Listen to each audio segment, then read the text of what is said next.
Good morning, and welcome to Redeemer Lutheran Church. I'm Pastor Gary Lodeholt. And now for something a little different. Most weeks as we gather in this time together, I often strive to look deeply into a Bible theme or story and see how it applies to our lives.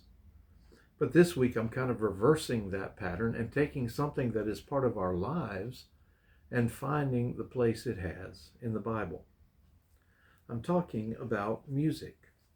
Music is an important part of our lives.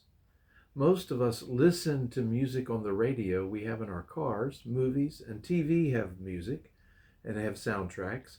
We dance to music. We sing lullabies. Baseball games invite us to sing during the seventh inning stretch.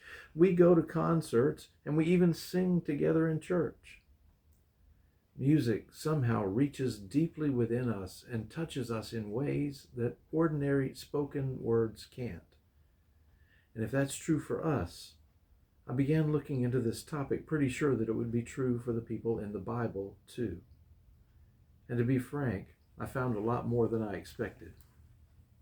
It turns out that music was central to ancient Israel's life, in even more than its place in our own.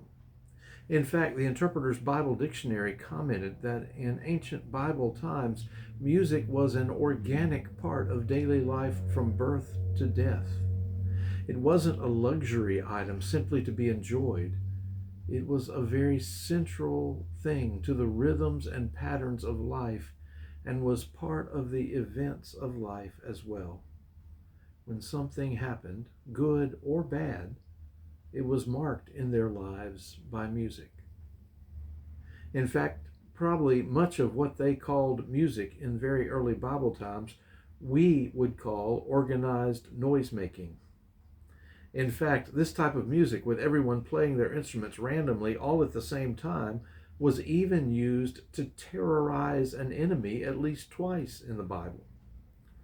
However, the main functions of music in the early times of biblical history were social merrymaking, for going out to war, magical incantations, and worship. Merrymaking seems to have been the chief purpose, as people celebrated together with wild abandon, beating and playing their instruments all at the same time. There were no such things as professional musicians. They came later on. In these early times, professional musicians were scorned and looked down on. Indeed, while other nations had them, they don't appear in Israel until the time of David. So where did all this get started? Well, actually, that's recorded in the Bible too. And as you might expect, it's early on in the book of Genesis. I guess I hadn't ever really thought about it this way, but in Genesis, there's a listing of people and they are credited with inventing certain things. Looked at this way, Adam and Eve's son Cain invented farming, and then it lists Jubal, who was the ancestor of those who live in tents and raise livestock, so he invented ranching. Another relative of his was Tubal-Cain, who made bronze and iron tools, so he invented blacksmithing and metalcraft. Yet another in this family was a person named Jubal, and of him the Bible says he was the ancestor of all those who play the lyre and the pipe.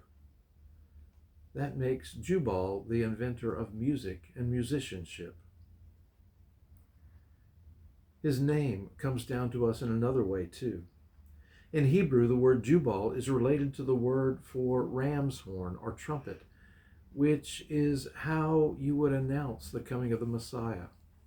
And when the Messiah came, the Messiah would announce the day of Jubilee. Jubal, Jubilee. The gift of music often brings jubilee to our hearts. When the Redeemer adult choir practices or prepares for worship, part of it all is that they join in a prayer together.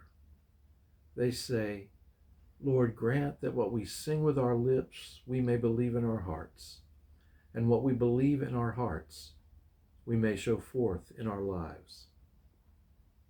That's living Jubilee. Thanks for watching, and remember to let this day belong to God.